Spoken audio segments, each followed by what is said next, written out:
What's up, Ranger fans? PR Mayhem back with a brand new video, and today I'll be reviewing my new Time Red / Red Time Force Ranger helmet. It was made by Matt Wilson, aka Wild Ranger 5 on Ranger Board.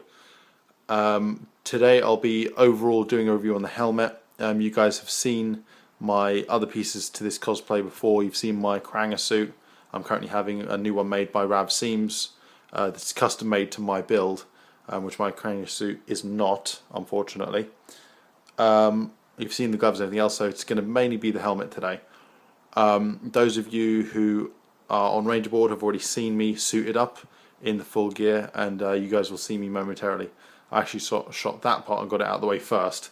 One of my favourite things about Time Force and the costumes overall was the helmets, just because the visors themselves, they didn't actually look like visors.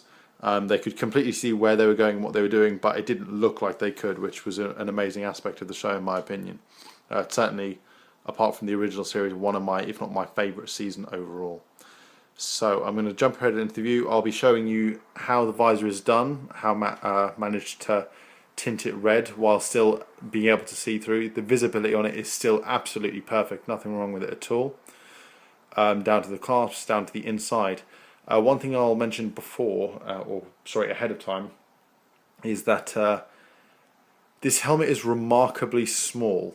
It's a lot smaller than I thought it was going to be. I originally thought that the Zeo helmets were the smallest helmets, but this one trumps that by quite a significant margin. When you do see me suited up in about 5 minutes or so, you'll see that there is an actual gap in the helmet, sort of here, so it sort of leans back, so you can see some of the keys on the helmet itself. Unfortunately, because of the size of my head, I've got quite a large head anyway, it doesn't close quite completely. It's not a significant gap, it certainly wouldn't be noticeable in photos or anything like that. It's just an annoyance more than anything else, because anyone who knows me, and you guys have seen my videos, I try to go for the best of the best. If someone makes a certain helmet the best, I'll go with them. If someone makes a certain shield the best, I will go with them. I take a lot of pride both in my cosplays, the products that I purchase, and I also take a lot of pride in how I look in them. That's why whenever it comes to cosplay season, I always get in the best physical shape I physically can. I mean, right now I'm at my lowest weight in about probably 4 years.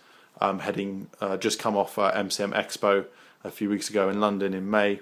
Now heading to London Film and Comic Con in July, where both David Yost and Bulk and Skull, Paul Schreier and Jason Narvi are going to be, and I wouldn't certainly throw on the suit if I didn't feel comfortable in it, if I didn't feel like I was in the right kind of shape. So Matt's done an amazing job on this helmet. The paintwork right down to the actual casting. Now I want to say, I could be wrong here, I want to say that this is a stunt cast, so it's taken from one of the original show helmets. Might be wrong. Even if I am, it certainly could pass off as one. Right, let's go into the details. So you've got the paintwork around the black areas of the helmet. Very shiny and reflective. Hello! Not used to seeing myself shooting in a different spot just because the helmet wouldn't actually stand up on the bed itself. So there you've got the cutting of the helmet with the side lock there from the show. Nice small clasps, not massive, not clunky, not tiny, not so small that they could actually be manoeuvrable, which is good. I'll just turn them around here. There you've got the little silver arrow, which then leads up the helmet all the way down. As you can see, it's lined up quite well, all the way down around to the back. And here again on the other side.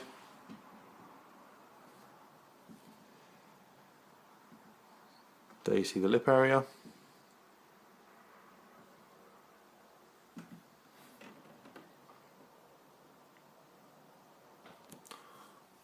Very nice paintwork, very smooth. I always found that the black lines, from what I've seen, are the hardest bits for people to get right when it comes to doing helmets. You see the paintwork of the red arrow. Pun intended, for those who know that I'm a big Arrow TV series fan. And here's where you see, and you can't really see it if you're, hold on, let me focus. There we go. You can't really see it if you're not paying attention to it, but you see here, there's the cutoff where the resin stops, and then you've got the actual visor bit there. So if I just go close up, if you go close up, you can kind of see through what's actually going on. It's a clear plastic visor. However, the outer edges have been sprayed red, so it sort of blends into the aspect that comes underneath, and just through here, that's actually around this area here. That's actually all what's the word I'm looking for? Fabric. It's kind of a red mesh. Sorry, I had a brain blank there. Which actually allows you to see clearly through it without your vision being affected. I was remarkably surprised at how clearly I can actually see through this helmet. I was very, very worried originally that because of the mesh and everything, that my breathing would have an effect on the visor itself, might fog it up and make it go grey or something like that. However, that's not the case. I actually managed to wear this helmet for a full 20 minutes just a few moments ago without any issues, which was fantastic. Underneath, because I'm sure some of you are wondering how the hell I'm going to breathe in this thing, it does have air holes in the, can't quite show you there, there you go, underneath the, or just above the lip area, kind of like my MMPR helmets.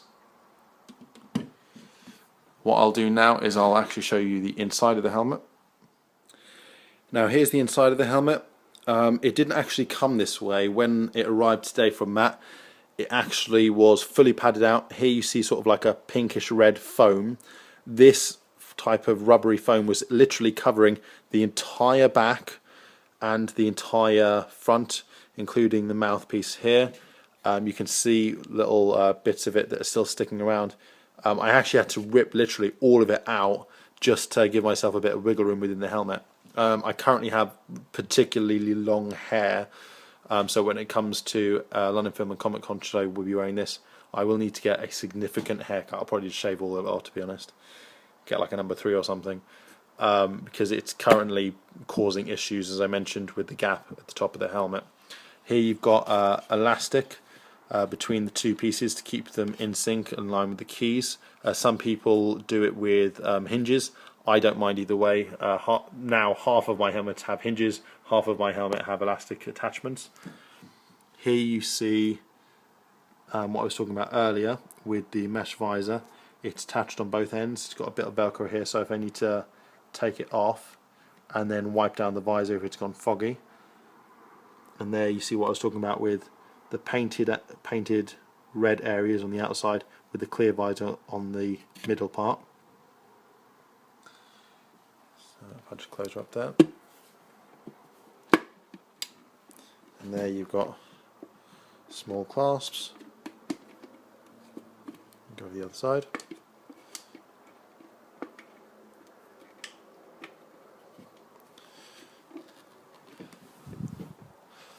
Now, while I can fit the helmet on with a little gap towards the top and the back of the helmet, unfortunately there is absolutely 100% no talking going on. I was happy to talk to people at MCM Expo a few weeks ago about my collection, about my videos and stuff like that, and for those of you who know my other channel, about a few wrestling things. But unfortunately, that won't be the case this time. If you catch me at London Film and Comic Con or Expo in October, which I'll probably be rocking this bad boy to, there won't be any talking going on while I'm wearing the helmet.